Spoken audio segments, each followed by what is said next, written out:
Hey guys, hope everything's going well. You guys know that drill. Smash that like button, subscribe if you haven't, and comment down below. Follow me on Instagram at AIH underscore sports. Follow me on my finance channel at AIH Finance.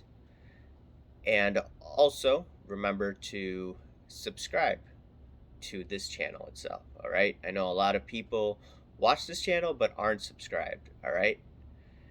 Anyways, I'm going to get into a topic that some people won't like, but I'm not here to appease anyone.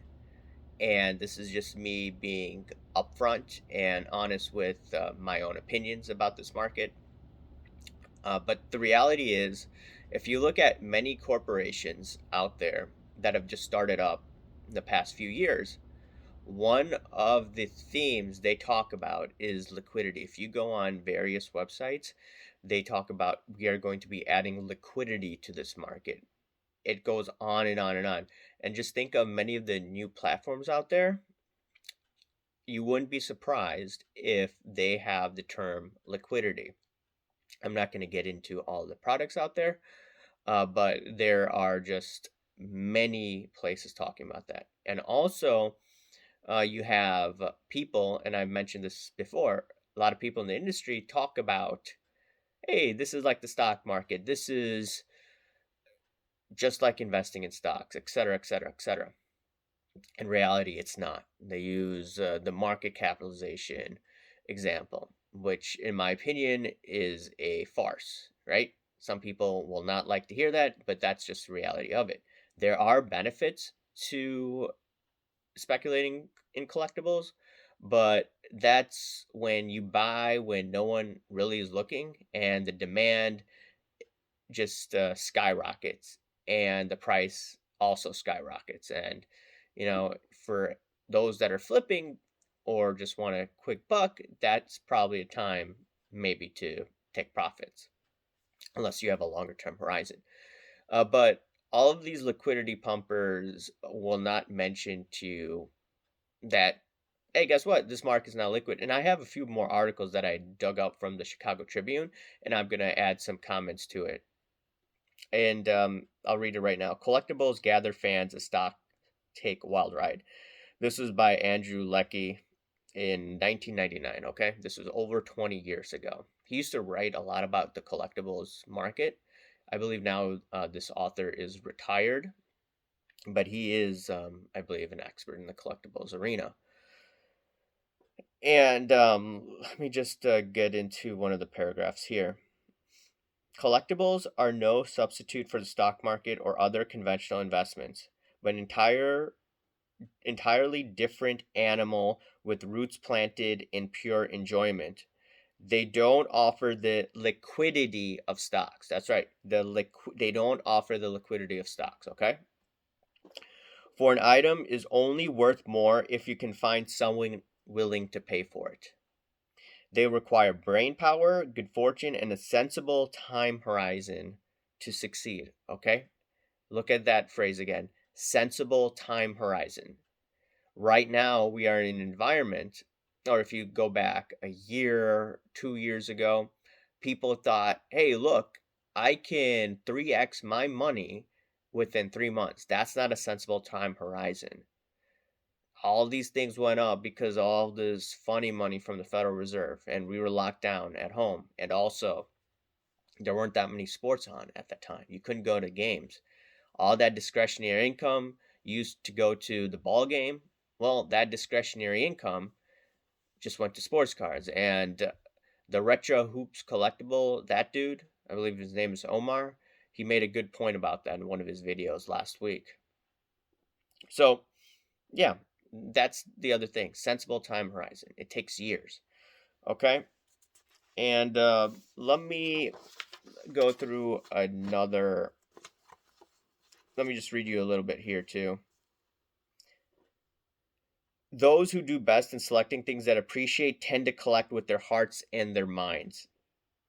Alberta said, if you buy something you like and doesn't go up in value, you got something you like. Okay, so there is some good point to just putting money into collectives or the collectibles industry, as long as you didn't spend an arm and a leg and you didn't go into too much debt buying that.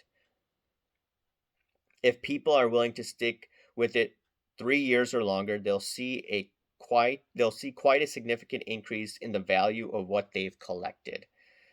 And this is what Michael Schwartz, director of entertainment memorabilia for San Francisco-based Butterfield and Butterfield Auction House, said. This was over 20 years ago, okay? They're talking about a 3-year time horizon. None of this, oh, I'm going to buy this in the off season and then it's going to appreciate. No, 3 years, okay?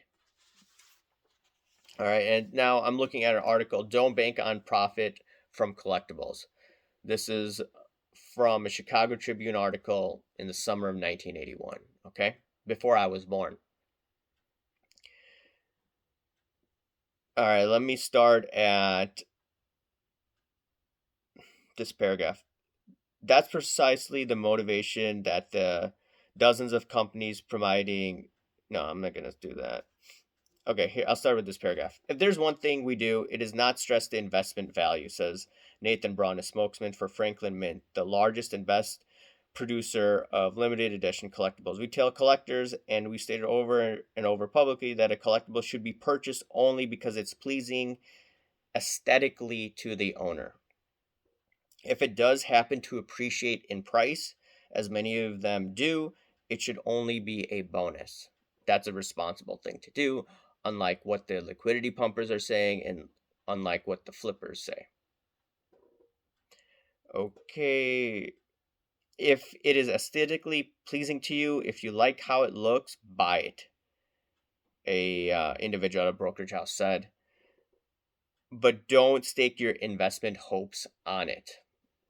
To call it an investment is stretching the term a bit. Okay? Let me go to this here. But while other collectibles usually increase in value as they're bought and sold because of their historic or artistic value as collector's items, limited editions often find no such secondary market. People who have collected limited edition items can find they cannot liquidate their collections quickly to raise needed cash in emergency, as would be possible with coins or investments like stocks and real estate. All right, time out here.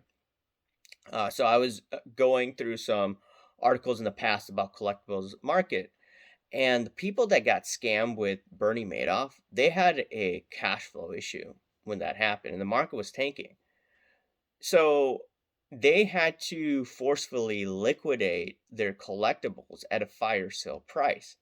So someone said like, "Hey, you made a point that if you are forced to liquidate and you see the market tanking, as I've said that it probably will happen in the next couple of years. I'm not talking about this correction. This correction isn't good, but I do believe there will be another run up in the market, hopefully a ceasefire.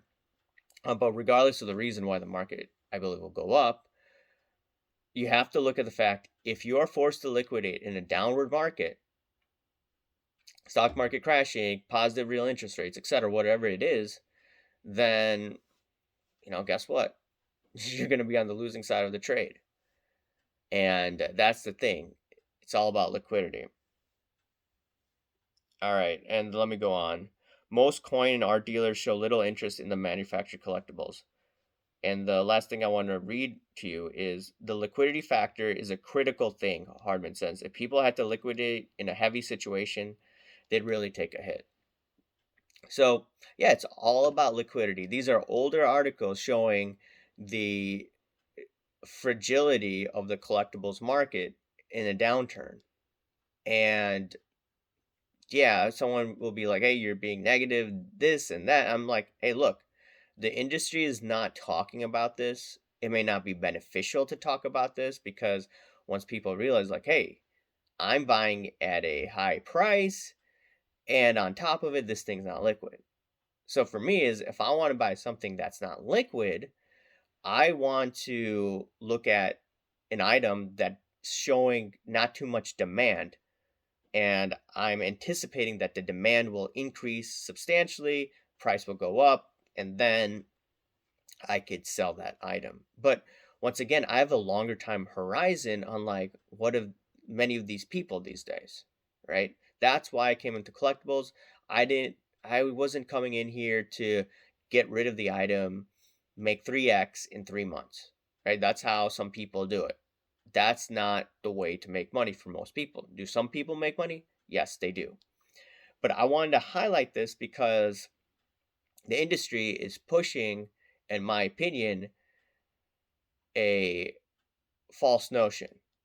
Now, once again, I see people making money that are flipping, they do it full time. Congratulations. However, most people can't do that. Once again, most people can't do what Cohn, the owner of PSA and the Mets, do, right? He was a great trader, he runs a successful hedge fund, and that mentality is back into this hobby. And in my opinion, if you just look at the past, right, you'll see these trends go back to normal. And I read a lot about history, and this is why I get into many arguments with people, because most people use emotion rather than logic. I use logic. And during the pandemic with physicians, I was just using historical data to combat what they were saying, and they got frustrated and they said, keep on listening to me, just trust me, right? And they couldn't respond to any of the concerns or questions that I had. And the reality is, it doesn't matter how smart an individual is, if they don't read history, they don't know history, then they're just basing their arguments based on emotion. They're not using facts and reasoning, in my opinion. And the last thing I'll talk about is, some people will say, like, look, and Jeremy from Sports Card Live said this, like, hey, look, during the last 20 years, you got eBay, it's increased the liquidity. You got golden auctions, it's increased the liquidity. Look at all these other platforms. And my counter argument is, still, it's not a stock, right? I mean, look at the S&P 500 market capitalization. I've talked about this before. Okay, when the market was at its peak, it was ordered for $40 trillion.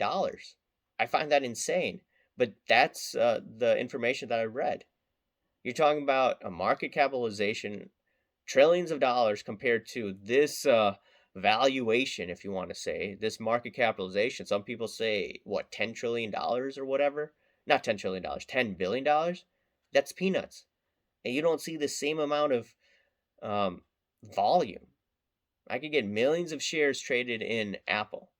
And some of these cards, once every, what, few months? I mean, in a down market, if you're forced to liquidate, you don't know what situation you'll be in a few years from now. But if you're forced to liquidate, this thing could tank over 50%. We've already seen a haircut in many of these cards. Not everything, obviously. Some people say, hey, look, a Dr. J card you could have bought for $6,000 in 2020, and now it's sold for $120,000. Okay, most cards are not like that, right? I could show you many examples of card prices that have significantly tanked, and many people are underwater, right? Granted, I've done okay, but still, a lot of people are underwater and they're ticked off, and they want to know some facts or they want to hear an alternative opinion. I give that. You're not going to hear that from the industry, and on top of that, I'm probably going to be blacklisted from the industry just doing these type of videos, just talking about all of this. This is not good for me long term in this hobby, right? I get it. But once again, I want to just tell you what I think about it. Doesn't mean I'm going to be right. But, you know, the reality is, this is just history, right? Those that don't know their history are condemned to repeat it. All right. Anyways, guys, let me know what you think. Smash that like button, subscribe if you haven't, comment down below, guys. Thanks. Bye.